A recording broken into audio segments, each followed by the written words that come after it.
You feel it when the air changes.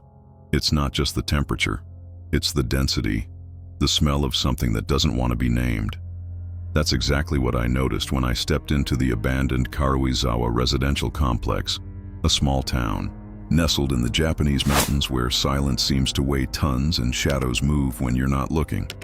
I learned about a sequence of inexplicable events that occurred in apartment 43, the last one at the end of the corridor on the third floor. A cassette tape was found there by a former government employee who was conducting a survey of government properties. What he saw after watching it left him catatonic. He didn't speak again. He disappeared after 3 weeks. His body was never found. I arrived in town with light equipment, a night vision camera, 2 flashlights, and a voice recorder with new batteries. Because if there's one thing I've learned, it's that batteries die faster when you're being watched. The building's facade was gray and faded, as if time had spat it back into reality after chewing on it for decades. At the gate, rusty handprints on the metal and an open padlock hanging like a warning. You can still turn back. I didn't turn back.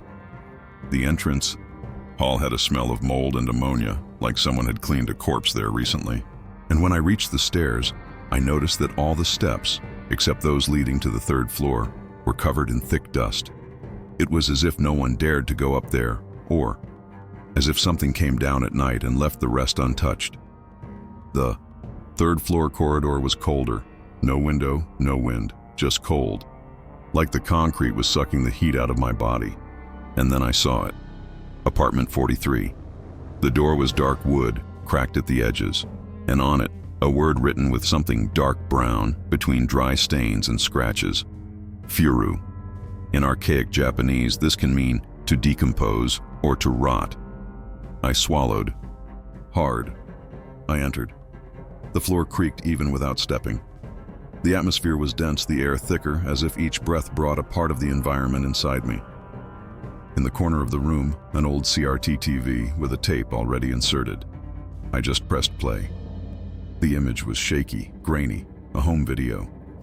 A woman sat in the same room I was in, eyes wide open, fixed on something off screen. In the background of the video, you could hear a sound, like nails scratching concrete and something. Snuffling. She started screaming. The image shook. And then she disappeared from the image. Like she was pulled down. Only the sound of a liquid splashing remained. I paused. The couch next to me was wet. I turned on the recorder. I asked out loud, "Are you still here?" And it wasn't the response that made me freeze. It was the sound of the TV turning on by itself again. The video didn't repeat. It was another one. A man, elderly, speaking English with a Russian accent. They come when you believe. If you're afraid, it's too late. Then the screen went black. The flashlight's light began to fail. I heard footsteps, 3 knocks on the wall, a low moan, almost a purr from something that shouldn't be alive. I turned around quickly, the flashlight flickered, and I saw, just for a second, a silhouette, but it was inverted. Like a human figure projected as a shadow, but in 3D. Impossible to describe without sounding crazy. And it was coming towards me. I ran. I tried to open the door. It was locked. With force, I pushed until it gave way, and I fell into the corridor. The door closed behind me on its own. On the wood now, there was another word. Sugoi, which means impressive or impressed, but with fresh blood. I decided to sleep in the car that night. I couldn't leave the town yet. Something was holding me back mentally. On the radio, only static, and a brief whisper, as if it was a voice coming from the frequency, saying, "Come back. You've only seen the beginning." The next morning, I talked to an old man who sold sweets in the town square. He said the building was used by American soldiers during the war, and an experiment was conducted there with extreme sensory isolation. 5 people were placed in total isolation, without light, sound, or any external contact for 47 days. But no one came out alive. The sound that everyone heard before dying was a wet growling coming from the walls. The same sound I heard on the tape. But the worst was yet to come. I returned to the building the following afternoon. Something was pulling me back, a mix of necessity and curse. Maybe it was just the suicidal instinct of every curious person who enters a forbidden zone. Maybe it was that whisper on the tape stuck in my mind.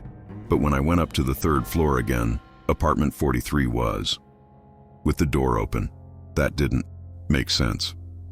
I had left it locked with chains. I entered slowly, recorder in hand, eyes fixed on every corner. The room was now full of broken mirrors. On the floor, symbols scratched in charcoal. They weren't there before, and in the center, something new. A wheelchair with drag marks on the floor. On the wall, in a mix of charcoal and dried blood, "If you listen, he enters." I recorded everything. And then I received a call. Unknown number. I answered. Nothing. Just the sound of the wet growling. The same as on the tapes. I hung up. The light burned out. I ran down, knocked on the caretaker's door in the neighborhood. An old man with a dry appearance, yellowed cigarette beard, sad eyes like someone who saw the beyond and decided to pretend he didn't. When I told him what I saw, he looked at me fixedly and said, "You need to talk to Noor. She used to live there." Apartment 43 was hers. Noor was a retired nurse who now lived secluded in the mountains near Shirakawa Lake. I got there the same day, and her house was like the last edge before the abyss. Walls full of upside-down crucifixes and a smell of burning herbs. When she saw me, she didn't say anything. She just handed me a VHS tape and said, "Watch it, but never alone." I ignored the warning. At the hotel, I turned on the TV, put in the tape, and pressed play. It was a home video. It showed an abandoned operating room, dim light, a body on the table. The man filming said something in Russian, but his voice was trembling. Gradually, the body began to move, but not like someone waking up. It was like a contraction of the entire body, as if something inside it was trying to get out. And then it came out. A hand, thin, bony, with glass-like skin. The creature crawled out like a demonic baby. The video froze. On the TV screen, the phrase appeared, "You heard, now he is here." The hotel's power went out. Silence. From the bathroom mirror came a sound, a crack, like bones breaking. I ran to the car. As I started the engine, in the rearview mirror, for a second, I saw Noor behind me, but she was smiling, and it wasn't a human smile. It was the smile of someone who had accepted the end of sanity and invited you to do the same. The next morning, Noor was found dead, drowned in her own blood. The strangest thing, the TV was on, playing the tape, and a note next to it, written in shaky letters, "He can't be seen, but he can be heard." I came to the conclusion that this entity, this thing, spreads through sound. And that's where you come in, watching this video now. Hey, quick pause here. If you made it this far, first, you're brave. Second, subscribe to the channel. This isn't just a video. It's a ritual. It's an experience. And now I want to know, what was the most bizarre sound you've ever heard alone at home? That thing that you pretend you didn't hear, just so you can sleep. Tell me in the comments. Let's open the portal of forgotten stories together. Let's go back. I went to the abandoned psychiatric hospital where Noor worked in the 80s. Secret documents were left behind by one of the former patients, a man named Maksim Volkov, a survivor of the isolation experiment in the building. Yes, the same experiment, mentioned by the candy vendor. Volkov was missing, but his note said something unsettling, that he never left the building, that his soul was trapped in the sound, and that he had become something more. A form of consciousness that inhabits sound frequencies below 19 hertz, inaudible to humans, but perceptible through fear. Volkov became what the inmates called the listener, and they say that when he approaches, the atmospheric pressure drops. The blood moves differently inside your ear, and you feel a slight itch behind your eyes. Do you feel it now? I'm feeling it, and if you've watched this far, maybe he has felt you too. Returning to apartment 43 wasn't a decision, it was a summons. I no longer knew if the choices I made were mine or his. The dreams had turned into broadcasts, flashes of concrete bleeding, of voices whispering numbers without meaning. 83, 9, 22. I wrote it all down. I became obsessed. On the third visit, I brought an old shortwave radio with me. I found among Volkov's papers a note that said, at 20, 7 kilohertz he speaks, at 7, 1 he commands. I adjusted the radio, and the sound that came out wasn't noise. It was a child's cry mixed with something metallic, like nails scratching copper wires. At the exact second I turned on the radio, the temperature dropped dramatically. My recorder exploded, literally. Swollen battery, dry burst. The TV turned on by itself again. But this time it wasn't a tape. It was a live broadcast. It showed me, from behind, inside the apartment, in real time. I turned around. Nothing. But on the video there was something approaching behind me. A figure, distorted, made of liquid shadow and smoke. When I tried to run out, I was pulled violently into the bathroom. The door slammed shut with an absurd force, and I heard, "He feels when you think about leaving." I was locked in for 4 hours. During that time, voices whispered names I had never heard before, but that seemed incredibly familiar, like they were inside my memory since always. And then, out of nowhere, silence. It was worse. The air was still. I could hear my heart beating, but it wasn't the only one. There was another, beating out of rhythm.